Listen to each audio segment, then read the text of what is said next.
Yes.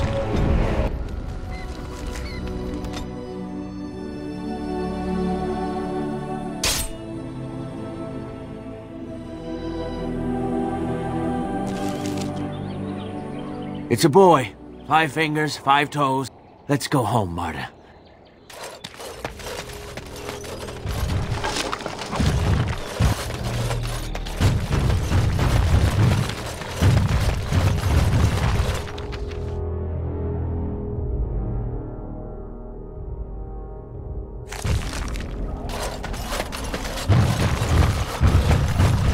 And so, lovely Morrigan has it.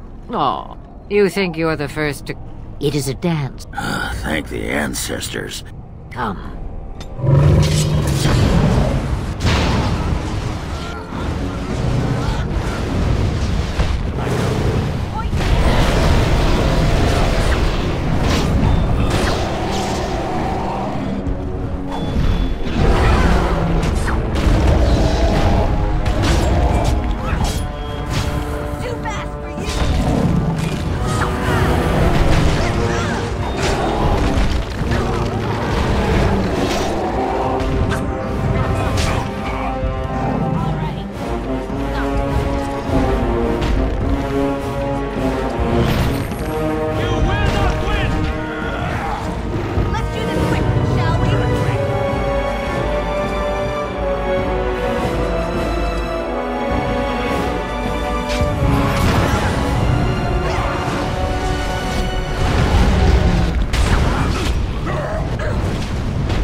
I think I owe you an explanation for what happened earlier.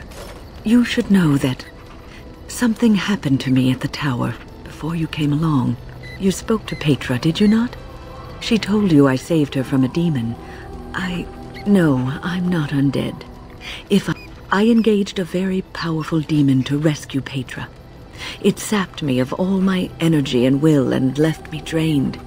It took everything I had to defeat it. And when I was done, I no longer had the strength to keep my heart beating. I remember my life ebbing away. Everything receded from me. Sound, light. I remember being enveloped in complete, impenetrable darkness. And then I sensed a presence enfolding me and cradling me, whispering quietly to me. The sensation is impossible to describe. I was being held back, firmly but gently, as a mother would a child, eager to slip from her grasp. I felt life and warmth flowing through my veins again. I began to be aware of small sounds. The Fade contains spirits both benevolent and malicious. The benevolent spirits seldom make themselves known, because they want nothing from mortals, unlike the demons. It was one of these spirits that saved me. Without it, I would be dead. And it has not left me. It is with me, even now, bonded to me. You see, I am supposed to be dead. It is the spirit that is keeping me in this world. And this is not the way of things. Perhaps the spirit did not expect this, but it is weakening gradually. I am living on borrowed time. I do not know. What's on your mind? I have always had an affinity for the spirits of the Fade. As a child, I never feared my dreams because I knew they were there. I've always been able to feel the spirits, even if I never saw them. And as I nurtured my talent in the circle, I became more sensitive. I began to notice every time I was in the Fade, whether it was in a dream or in magical practice, that I was being watched. Sometimes I would see it, a glowing, nebulous form. Most times I would just feel its presence, gentle and comforting, but somehow alien. I think it is a spirit of faith. They have never been seen before, and perhaps I am wrong. But something tells me I'm not. It always felt like the same entity.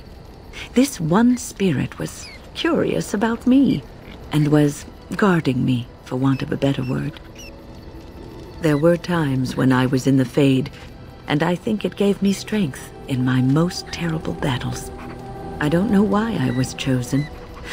I like to think that I was given a rare chance, and I will not lie motionless in a bed.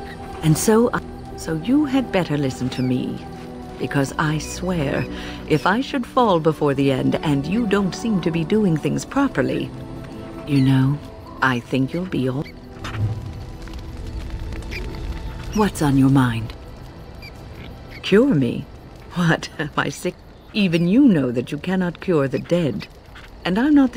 Ah, child, your concern is heartwarming. But death comes to everyone, and it is not something to fear. People fear not death, but having life taken from them. Many, when the end comes. But why should you fear death if you are happy with the life you have led? If you can look back, human. I think I've led a good life. They say that when you die, your spirit travels through the Fade and returns to the Maker. And after that... What's on your mind? I try not to dwell too much on the mistakes of my past, of which there are many. I would go quite mad if I did that. But I do have one regret. The greatest misstep of my life, made even more grave because it had dire consequences for someone else. Years ago, I was assigned as mentor to a lad, Anarin. He was my first apprentice. Anarin was an elf, raised in one of the elven alienages, and he was very mistrustful of humans, especially humans. All he knew of the humans was what he had seen in the alienage. What Anarin needed was time. Time to get used to his new home, time to emerge from his shell, so we could build a rapport. I gave him no such time. I was young and arrogant. He is a mage, I thought. He needs to grow up and act like one. I expected too much from him, too quickly. I gave no consideration to his origin or his feelings, and he retreated further from me. All I could think of was how stubborn he was, how he was throwing away all his talent and his potential, just to be difficult. Oh, I dread to... You cannot... Patience is what is needed. Anarin ran away from the circle one night. He was a child, 14 at the time of his leaving. They had his phylactery. They called him Maleficar. A mage who practices forbidden magic, deserving of death. He was a child, misunderstood and lost. I begged the Templars to tell me if he suffered, if they gave him a quick death. I got no answers from them. I was his mentor, and they wouldn't even tell me what became of him. I should have known better. I failed in there. He talked about the alienage sometimes. The Templars are well trained and thorough. That he still lived. The apprentices that came after Aneurin benefited greatly from the lessons I learned from him. In a sense, he was my teacher, and I his student. And there it is. My story.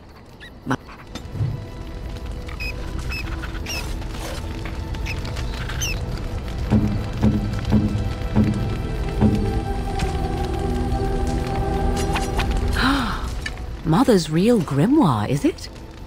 I am glad you... I shall begin studying it immediately and unlock the power that it holds.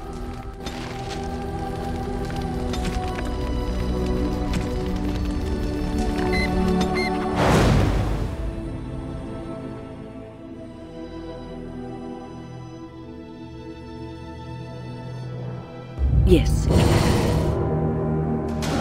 Indeed.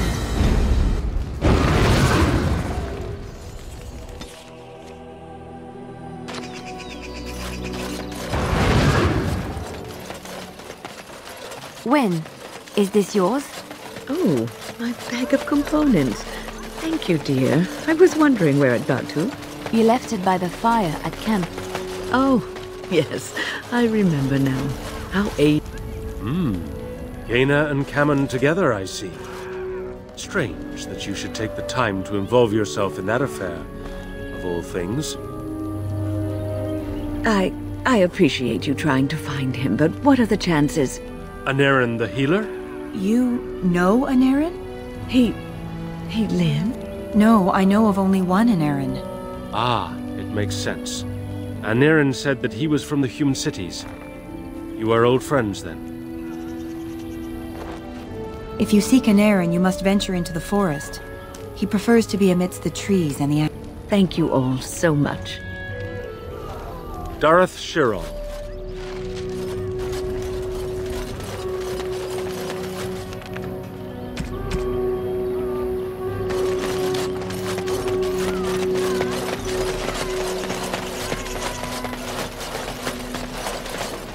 It is good to...